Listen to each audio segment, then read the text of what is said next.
Spima has been a busy place lately. For those who haven't noticed, we've had some additional services these past couple of weeks, some additional parts to the service, some additionally extra long services. It's kind of like lions and tigers and bears, oh my, up in here. So somewhere in the middle of these last 2 days of Pesach, the days of Yom Tov, much like Shabbat, when we refrained from doing all of our normal activities, I was at home and I found myself thinking to myself, I'm so glad Shabbat is almost here. And I was kind of surprised at this. I was almost shocked. I kind of said back to myself, are you crazy? Hasn't it been enough already with all these holidays? And it really got me thinking, what is it about Shabbat that had me genuinely looking forward to Shabbat amidst all these holidays? And for the first time in a little while, I deeply reflected on what Shabbat is, both in general and for me in my life. And I thought, first of all, Shabbat is different from the weekend. People in our culture do a lot of looking forward to the weekend, a lot of talking about the weekend, and being in numerous conversations about the weekend in the almost 8 years I've been an ordained rabbi.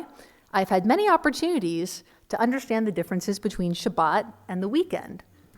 When I first became a rabbi, I lived and worked in Seattle. It's a lovely place. I enjoyed my time there, but I'm not from there. I'm from California. It's a similar culture, but slightly different.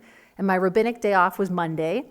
So it's been the custom for rabbis in the conservative movement for many years to have one day off during the week. Of course, that day not being Shabbat, and my day off at that time was on Monday. And so I found myself in many casual conversations on Mondays with people I'd run into but didn't know that well. And people would ask, how was your weekend? Or what did you do this weekend? And after a number of awkward moments, I found the correct answer to this question was something like this. I traveled to such and such a place. I engaged in such and such a recreational activity. For example, I went to the lake and went water skiing. It was so much fun. Of course, I never had that kind of answer to the question. Saturdays, of course, were Shabbat, and Sundays I regularly taught an adult education class in the morning and then often learned with the chavrutz in the afternoon, which is not the expected answer to the question, how was your weekend? So over time, and with much reflection, I've learned that the weekend in our culture is a time for special activities that are not done during the usual week. Of course, this is a lovely concept. People love weekends and for good reason, but the weekend is a very different thing from Shabbat. So interestingly, from my experience living in Israel, there isn't the same sort of weekend in that culture, at least in my experience. So disclaimer, I lived in Jerusalem for almost a year, 2016 to 2017.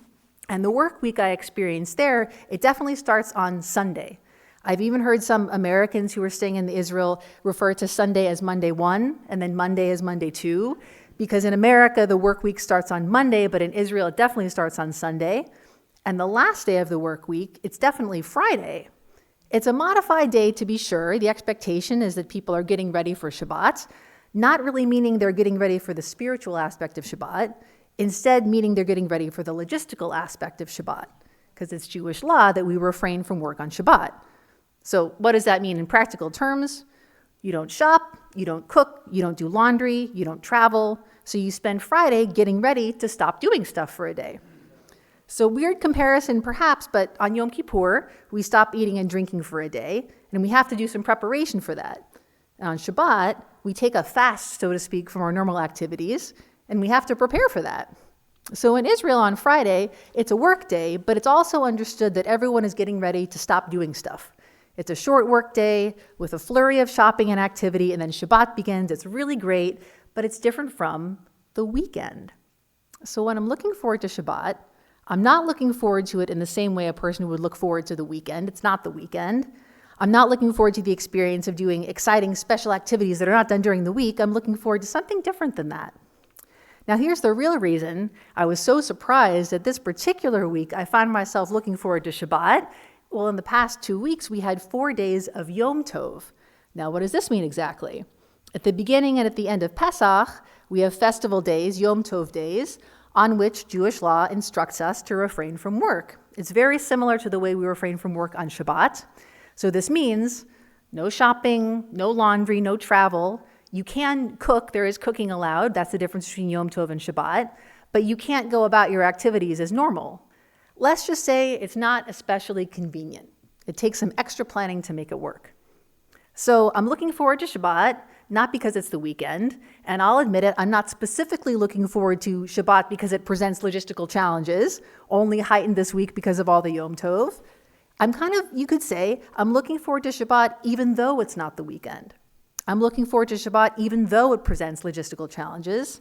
And most surprisingly to me this week, I'm looking forward to Shabbat specifically, even though we had all these amazing days of Yom Tov, these amazing and beautiful Seders. It's like, especially this year for some reason, the Seders were over and I already wanted to do them again because they were so fun and special. And specifically, this feeling of looking forward to Shabbat that I realized I had, because Shabbat for me is something I can count on. It's an anchor. And so I started thinking more about the differences between Yom Tov and Shabbat. Many of you know one of my favorite teachings about Jewish holidays and Jewish time is the book Seasons of Our Joy by Arthur Waskow. I've studied this book for almost 15 years now. It deeply informs the way I think. So I'm thinking about Yom Tov and Shabbat and their differences, and I realize that Yom Tov, our holidays, they follow the cycle of the moon, while Shabbat follows the cycle of the sun. So let me explain that a little further. So Passover, for example. We start the first Seder, or from the Torah, we make the Pesach sacrifice, the 14th day of the month of Nisan at sundown. The festival of Matzot begins at the 15th of Nisan. So 14 Nisan at sundown, 15 Nisan, this is basically the same time, like twins who were born 30 seconds apart. And so our Jewish calendar months, always on the same day of the lunar month, they follow the moon. So the first Seder is always during a full moon. Now, when we count up our Jewish calendar months to make a Jewish calendar year, we are guided by the sun.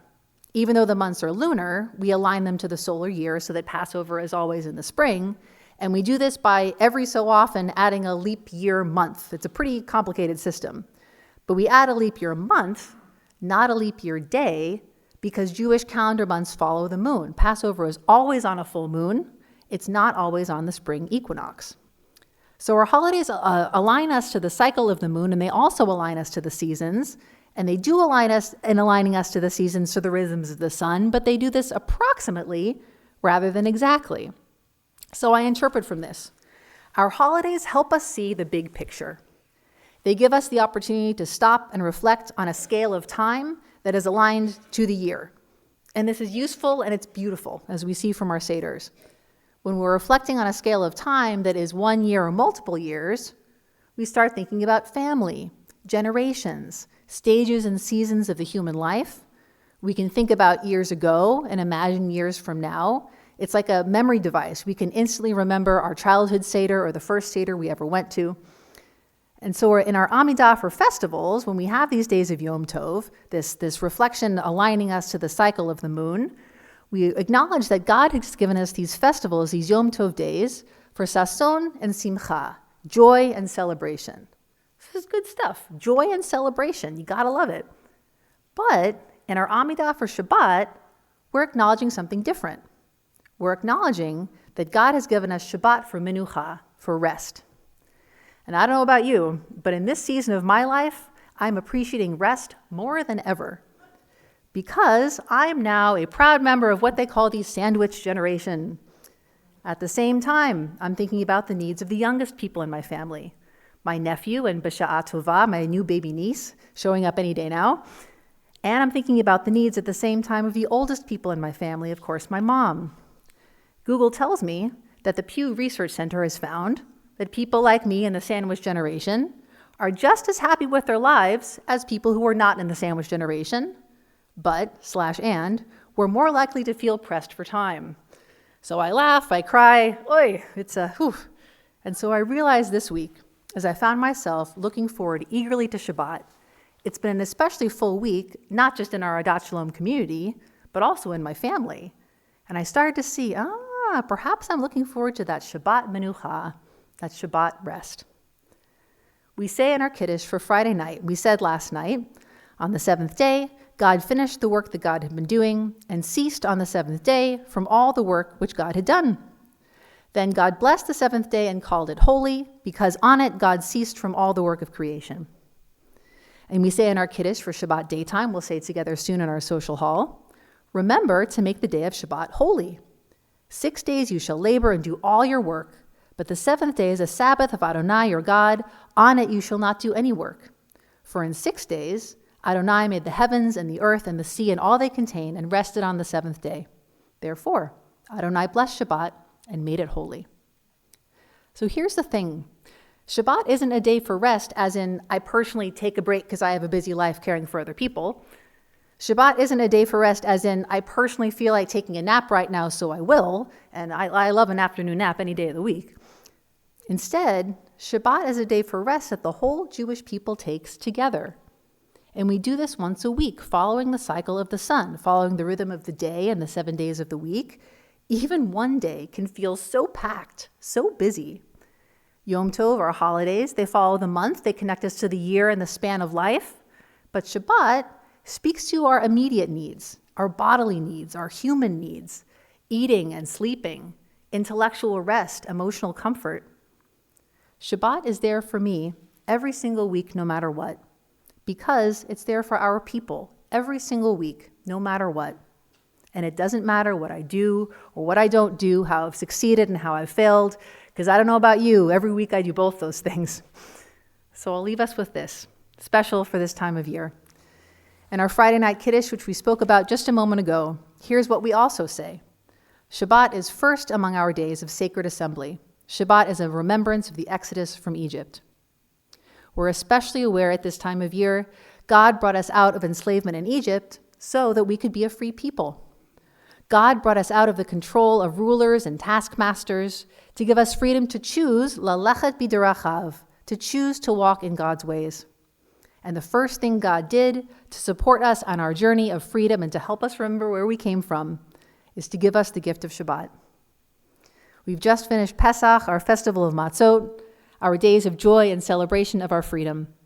So let's continue to hold that spirit of joy, that celebration of freedom, as we take in with gratitude our gift of Shabbat rest, this gift we can always count on. Shabbat Shalom.